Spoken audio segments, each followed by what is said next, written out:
Thank you so much for joining us this afternoon or evening. Today we'll be discussing the risk versus reward, debt versus equity funds.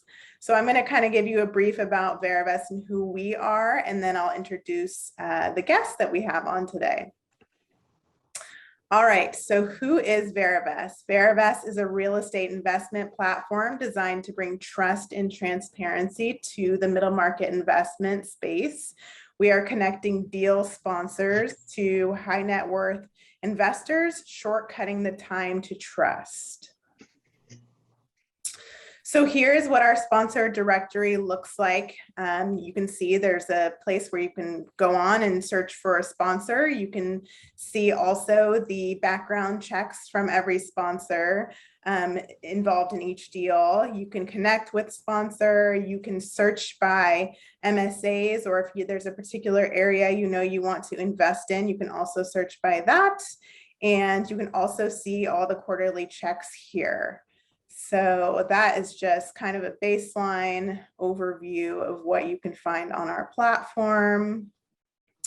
And then to even be on the platform, there are verification requirements, of course. So you have to have no personal or business bankruptcies, no unfavorably resolved lawsuits, no regulatory sanctions in the past 7 years, no felony criminal convictions, and have signed the Verivest Code of Conduct.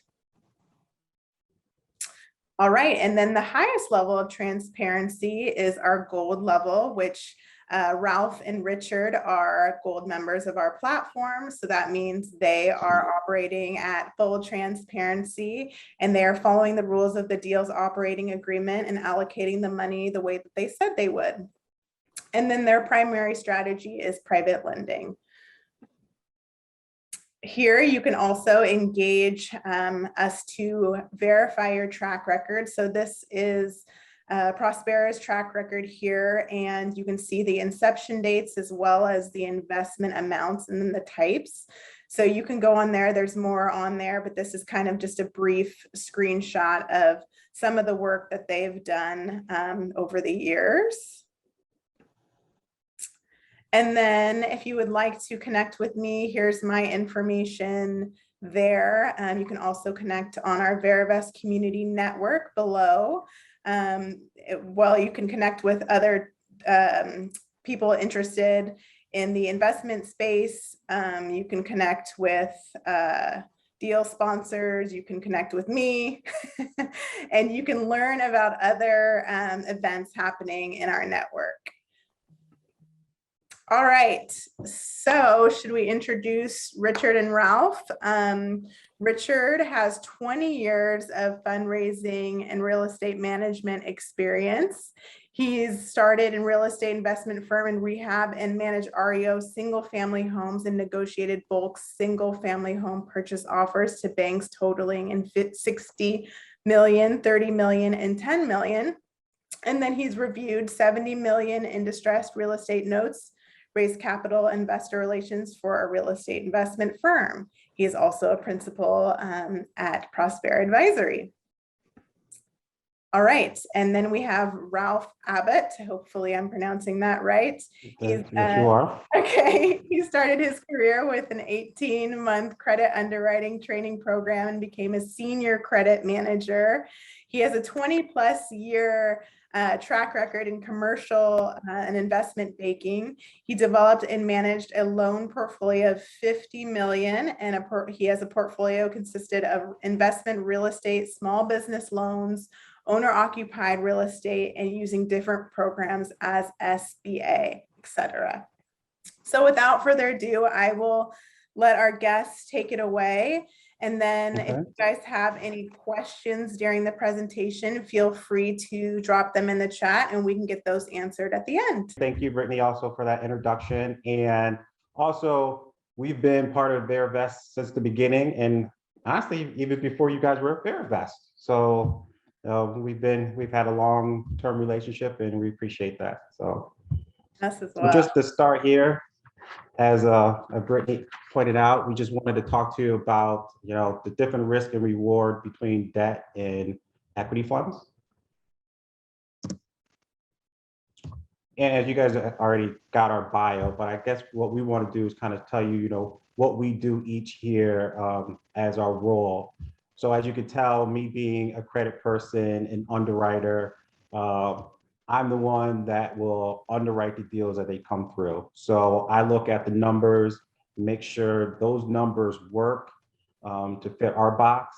And if those numbers work, then I pass it on to Richard, who actually will, you know, be the boots on the ground. So I'll tell you, I'll kick it over to you, Richard, to tell you what you do when once I get that package, it works for us, it meets our box, and then hand it over to you.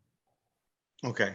Thank you, Ralph. So like Ralph said, I basically go out and check every property. It's important for us that everything that we lend on, that we visit. And that's one of the main reasons that we lend in the Midwest, because I can get anywhere in the Midwest in a day and back. And it's important for us to see the properties, because not everything in an appraisal tells you everything about the property and the surrounding area. So like Ralph, the point that Ralph is making is that even if from an income standpoint the transaction makes sense, it might not make sense if when we go to look at it, there might be environmental issues at a property across the street. There might be some things that just don't show up in photos in an appraisal. Exactly. So I'll let you jump into this one on this slide there. I like to give them some talking points. I don't want to hog everything up. I appreciate that, Ralph. All right, so what do we do at Prospera? Prospera, we make direct real estate backed loans to small business owners and real estate investors who do not qualify for conventional financing. Okay, so what does that basically mean? So we make loans to investors who do not fit into the banking box. So if you think about the market crash of 2008, you had quite a few people who fell out of that banking box, meaning they maybe didn't have the credit to fit the bank box, or maybe they their income might have been slightly off as a result of the market crash, and they no longer fit in the banking box. And what we like to say at Prospera is that we are fast. And what do we mean by fast? Our process is fast. We help borrowers move quickly so that they can secure the funding they need to grow and thrive. We're flexible. We try and figure out how to make the transaction work. We don't want to tell everyone no, but if they're back tax issues, we figure out how to pay those back taxes. I mean, obviously we pay the back taxes, but we figure out how to get you to a yes. And then the last part is need. There's a need for what we do. We fill the gaps and inefficiencies created by the market crash of 2008. So there were quite a few lenders in the market in 2008 who did not come back. Overall, this market is $188 billion. So there's a great need for what we do. And I just like to point out, like, when we say fast, we've closed the deal. We just recently closed the deal in 8 days. And even though we say that we are fast, we're not skipping over any of our credit underwriting and guidelines that we set in place. So it's just, we have the infrastructure for us, or our appraisal people, our attorneys and title companies to able to turn things around quickly. And so just recently, we just closed a rehab deal in 8 days. And then example of the flexibility of a deal here, we had a property that, we took 2 separate properties. We looked at that deal. We're kind of on the border of it, but we looked at the property. It was a great property, and he owned also another property free and clear. So what we did is we just took both of those properties to make it work for the borrower, and that got him out of a tight situation. And then with the need too, is we're seeing that coming back in 2021. Now that the PPP is all kind of exhausted, all the government support is kind of out. We see that there is going to be another rush that is going to have to be fulfilled, because the banks are starting to also pull back on their credit and pull back on the clients that they're going to lend to. So we see another opportunity in the market, just like 2008, and we are well positioned to take advantage of that. So what services does Prospera provide? As we said before, we're a debt fund, and what we provide is to that investor or that business owner pretty much we're providing them a lifeline. When they're coming to us as a debt fund, we're going to always take a first mortgage against their property and give them that opportunity to turn around that property or that business. I'll let you talk about this one. Okay. The capital lending opportunities.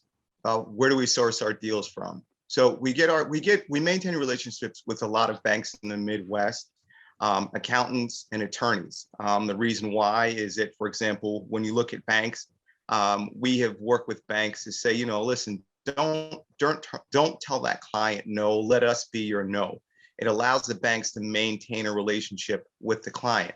So for example, if a client has a long relationship with the bank and feels like they deserve a loan for a real estate that they cannot qualify for, the banks will refer that over to us. Accountants. I mean, who knows your ins and outs of your finances better than your accountant does? Maybe your spouse, but your accountant. So we see a lot of opportunities that come in from accountants who come across transactions with their clients that they know will not fit the conventional banking box. And then attorneys, right behind the accountants. The attorneys know exactly what's going on as far as your real estate, as far as the real estate assets you have. Your attorney is tasked with the, I guess, the duty of telling you, like, hey, you got to figure this out.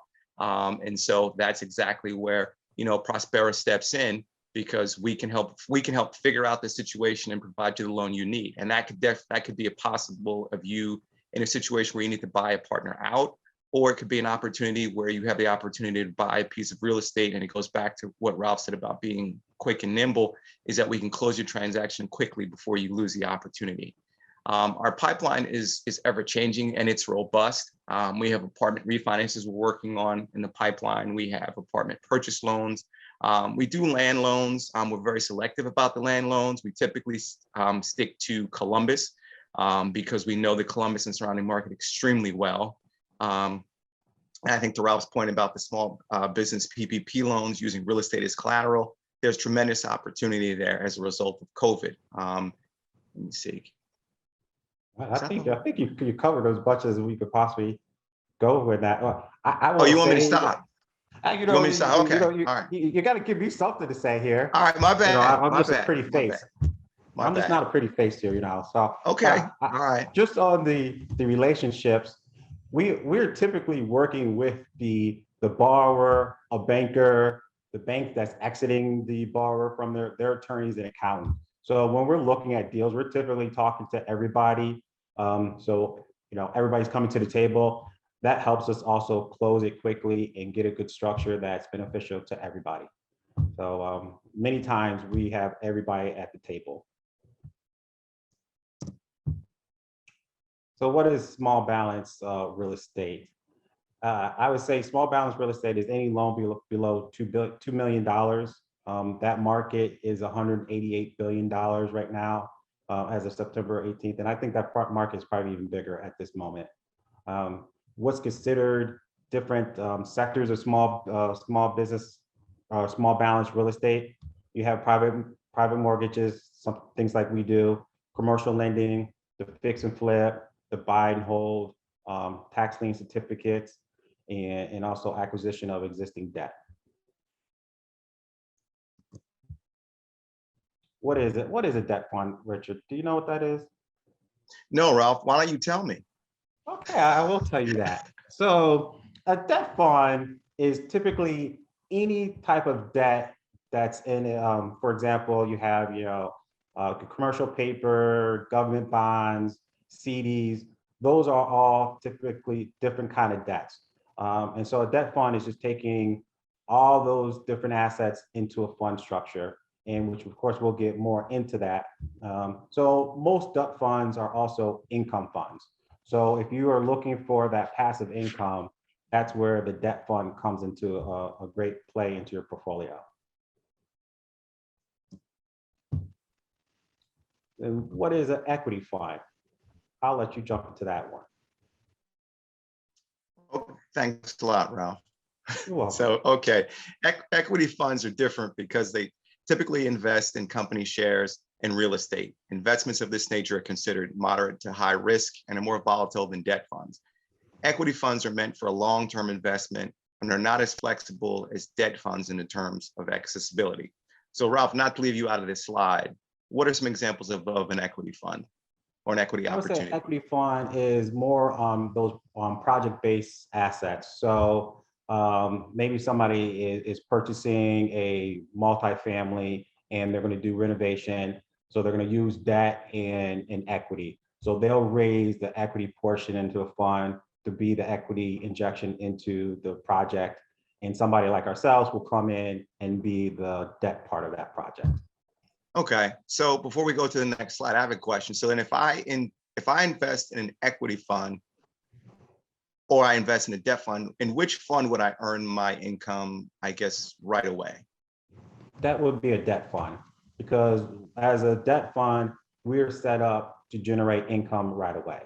Where the equity fund is something that they usually have a 5 to 7 year window to finish the project, to turn it around, and then their exit strategy is typically to either sell or to refinance out. And so hopefully when they do that refi, the market is still favorable and they've captured that appreciation that they're hoping to get with this turnaround. Where we are strictly clockwork distributions every quarter or monthly. Okay, anyone in the panel, please excuse the self-serving plug right there. So how do investors get paid in the debt fund? So the way we structure our debt fund is we pay out distributions quarterly. So we are collecting interest monthly from our borrowers, and at the end of each quarter, we do distributions out. So we know every quarter and every month what's coming in and what's going out. So we're set up strictly to say, hey, somebody's looking for passive income, that's a debt fund. And that's what you should be investing in. So what is real estate? Oh, got a little, I can't see my side here. Okay, what's real estate debt or real estate fund? I'll let you go with that one. All right, get some water, man. All right. Yes. What is a real estate debt fund model? Real estate is a safe and profitable industry for investors who are either approaching or in retirement, and can be adapted to reflect a debt fund model because high yielding investments like real estate considerably outpace inflation. Recipients can typically expect 8+ returns on an investment. Payments are made quarterly. The model is considered low risk. So that's Prospera in a nutshell. We pay our. Let me ask you a question. Why are we considered low risk? Why are we considered low risk? Oh, that's a good question, Ralph. Well, we're considered low risk because of the assets we have in place. So, the loans are backed by real estate. And so in the event something starts to go south, we don't max out our leverage on the loans. So if a client needs to sell that property so the investor can get the capital back, property is sold. Another way for a client to exit is to refinance. So we have multiple streams of exit for our borrowers so we can safeguard our clients' investment capital. That's a good answer. Good answer. I try. How are your investments? Like a broken clock, I'm right at least twice a day. That is true. So how is your investment secured by real estate? So we're always going to be in the first position. So when we're talking about a debt fund, we are always going to be that first lien. And that's where after us comes the equity portion. So we know no matter what, we are the first payout in that capital stack, which we'll get into the different capital stack later on here. But that's why we like a debt fund is we know we are secured against that real estate. And if anything goes wrong, we're going to be the first person to get paid out.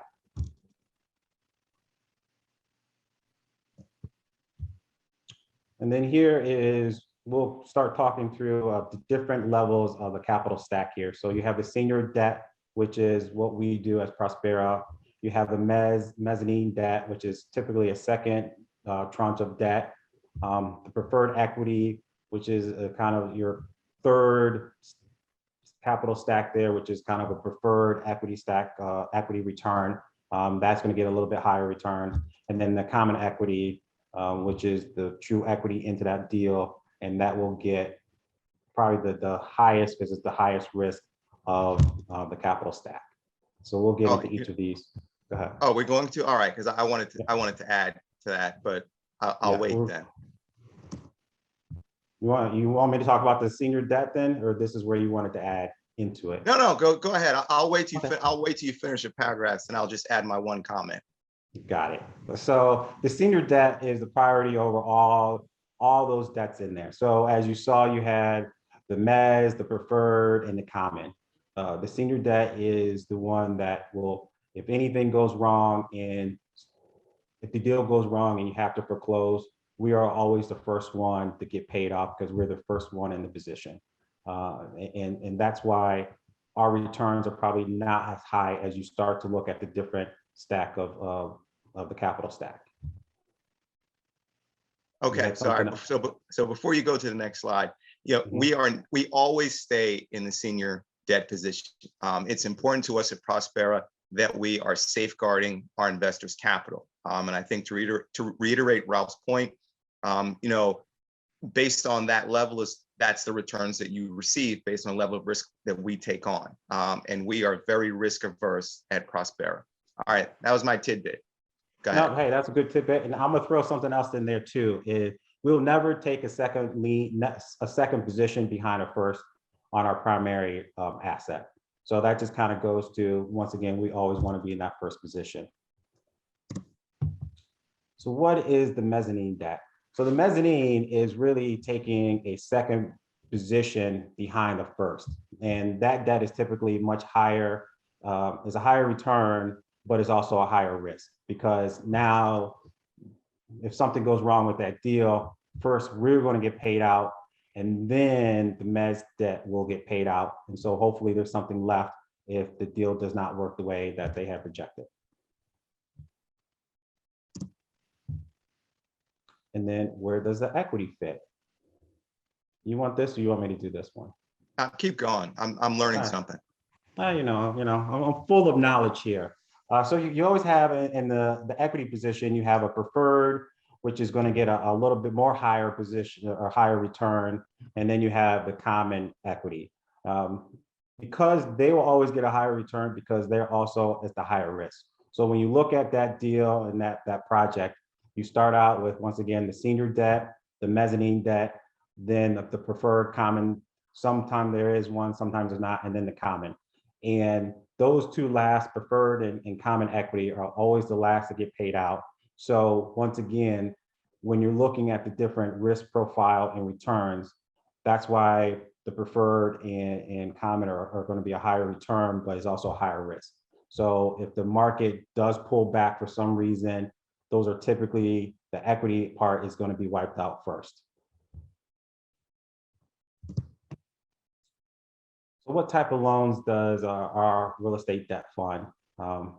So a hard money lender, which we like to call us as private lender, because we're looking at deals that don't necessarily fit that box. So we also call ourselves more like a situational lender, because we're looking for a situation where we can solve that problem. So typically we'll see borrowers that might have credit issues, tax liens, whatever situation is holding them back from getting traditional financing.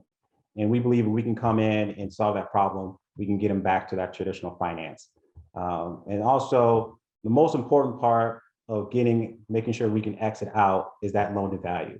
So we really, and this is why, Richard, we always want to see the property, because we'll max out between 65 and 70% depending on that property.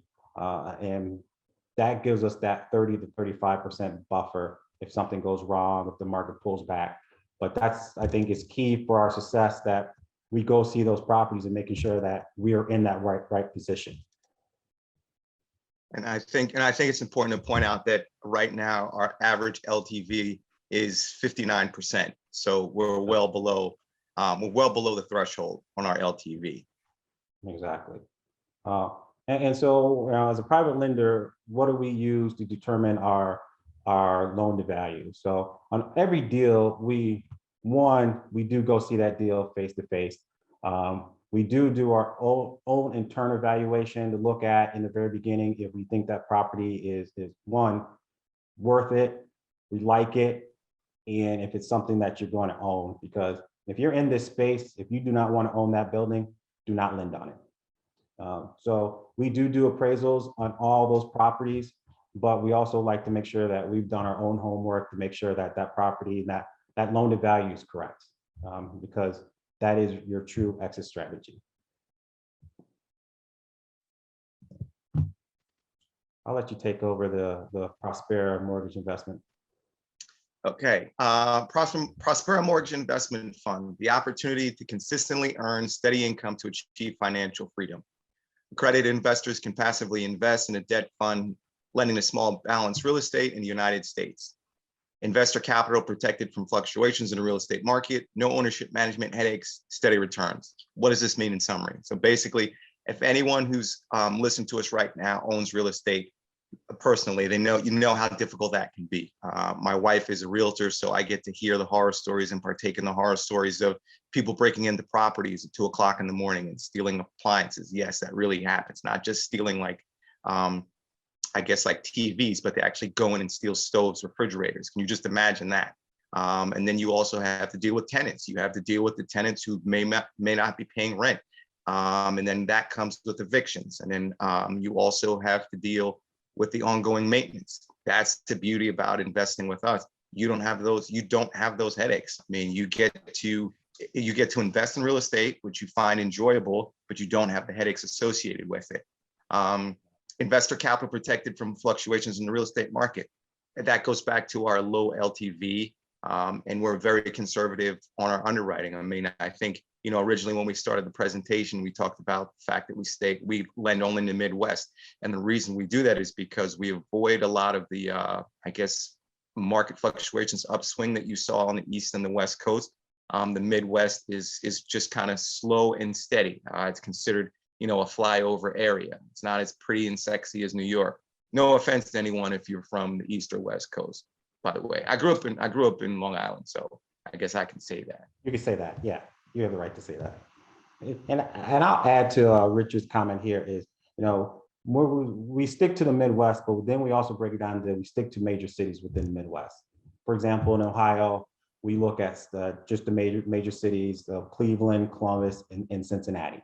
We don't lend in rural areas because, if there is a market turn, the rural areas typically are the ones that are going to get hit the hardest.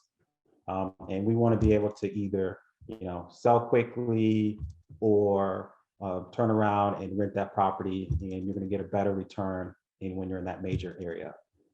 So we do focus just not, the Midwest. We take it down to city and zip codes within those major cities.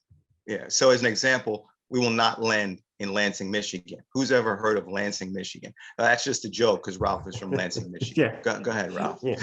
Yes. Thank you. That's a New Yorker attitude right there. So how do you invest in Prospera Advisory?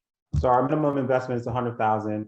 We take that money, you own shares of the LLC, and then we take that money and we lend it out. Once we lend it out, we get that return from the interest from the borrowers, and then we pay our investors with that interest from the borrowers. So it's pretty simple. It's a 4-step. We try to make it as easy and simple as possible, so there's no confusion. It's like the circle of life from Lion King. Yeah, I guess not really. I'm going to use that one. I'm going to use that for next time. I am. I was getting ready to sing. I was getting ready to sing that song from Lion King. I don't know the words. That's the only reason I'm not singing. You better change the slide quickly, or I'll attempt it. I know, because people are going to start dropping off here. So the investment into our Prospera mortgage investment, we're a debt fund, as you know. We're always going to be in a first position. Our focus is the small balance real estate, which is loans under $2 million.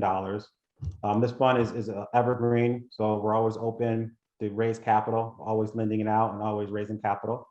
When you invest, there is a 24-month lockout period. in which term you have 90 days to, after that 24 months, you give us 90-day notice to get the capital back.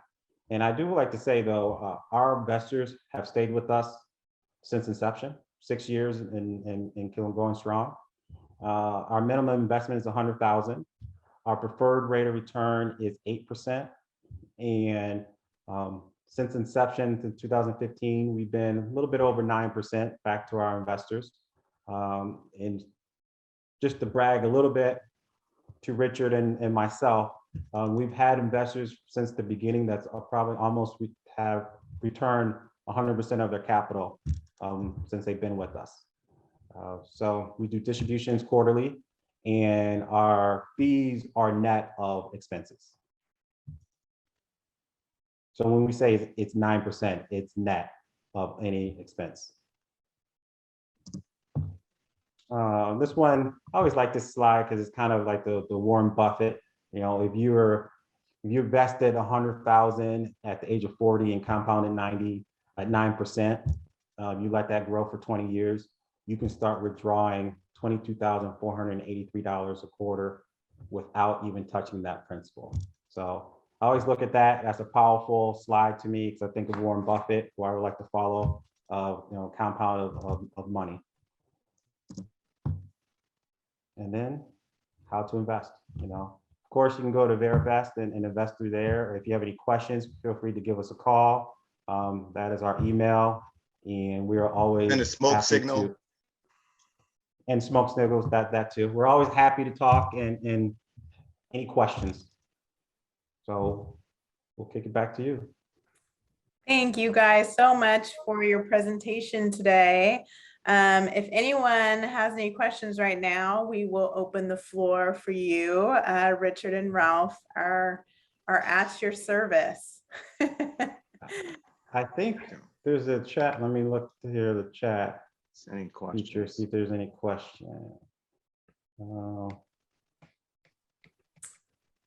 Okay. Don't be shy. We have 15 folks sitting on here with us. Yeah. Don't be shy.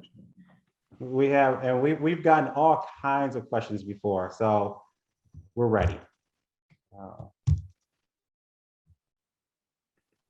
Now, you're gonna give us what? So what? How about this? So what?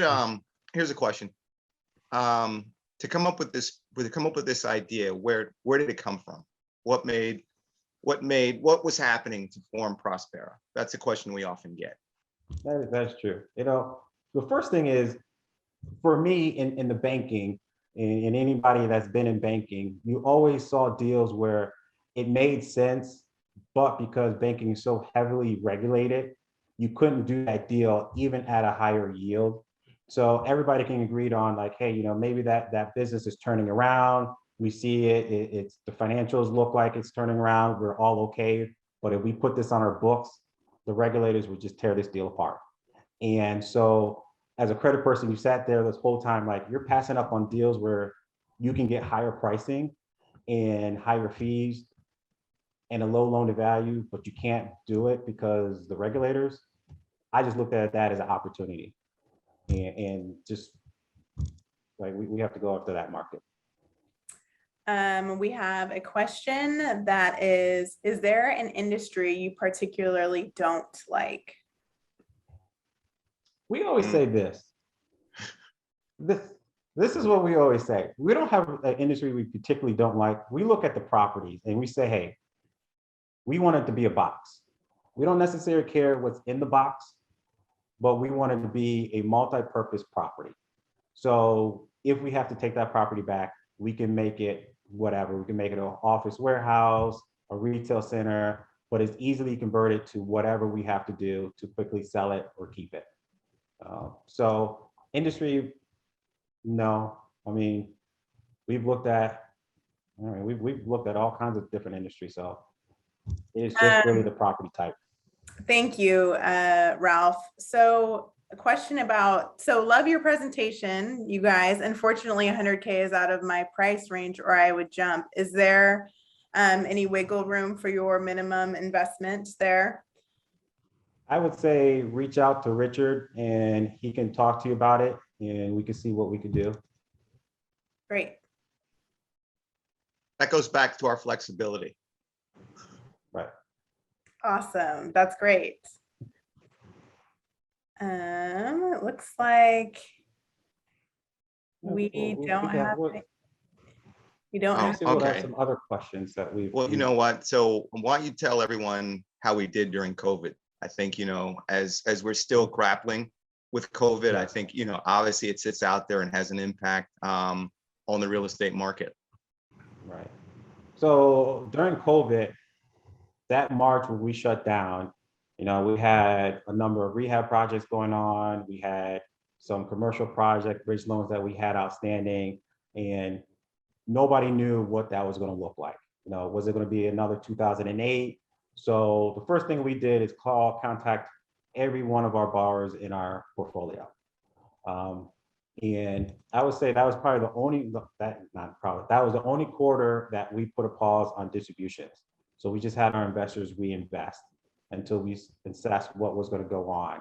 And during that time, actually, we did great. The next quarter, we did distributions to our investors. We actually had too much runoff. We weren't expecting the runoff that we had. Our commercial properties, the borrowers either decided to sell and they quickly sold. Rehab projects got done and were sold before they were even done. So we got to a point where we sat on a lot of cash. We got a lot of cash really quick that we weren't expecting. We didn't have any default. We had one project that we just had to monitor. He ended up selling that property while very profitable. So no defaults, no foreclosures, anything like that. So we actually were like, whoa, we need to not push these guys out so quickly because it just quickly just ran off. And, you know, and I like to give credit to Richard, and that's him looking at these different properties and making sure that they fit the box. So that's the only time I'm gonna be nice to him, and that's it. It's all right. This is recorded, so that's all right. So, awesome, you guys. Well, thank you again for joining us today. I think your presentation was awesome and you provided a lot of great knowledge. And if you guys want to reach out, their email is up on the screen, and I will also send a recording after it is published. So, oh, okay. I see. That's you, Richard. Awesome. All right. Well, thank you guys so much. Take care. Have a good evening, afternoon, wherever you are. And thank you again, Ralph and Richard, for joining us. Yeah, thank you, everyone. Oh, wait. Hold on. yeah. 1 second. One more question, quick, came in. Are you able to provide your full quarterly track record of all loans? I might have missed as I'm visiting. He's visiting his dad. Yes. Yes, all those are on. Well, are they all on Verivest? When you? I think so. I was gonna say, I think your full track record is up to date on Verivest. Yeah, so all of that, if it's not, yes, the answer is still yes, but we've been with them since day one, so they should all be on there, but yes, we do. Thank you, Steve, for joining us. All right, thank you everyone for joining us, and you'll be getting an email follow-up here shortly, and have a good evening. Thank you. Thank Bye. you. Bye.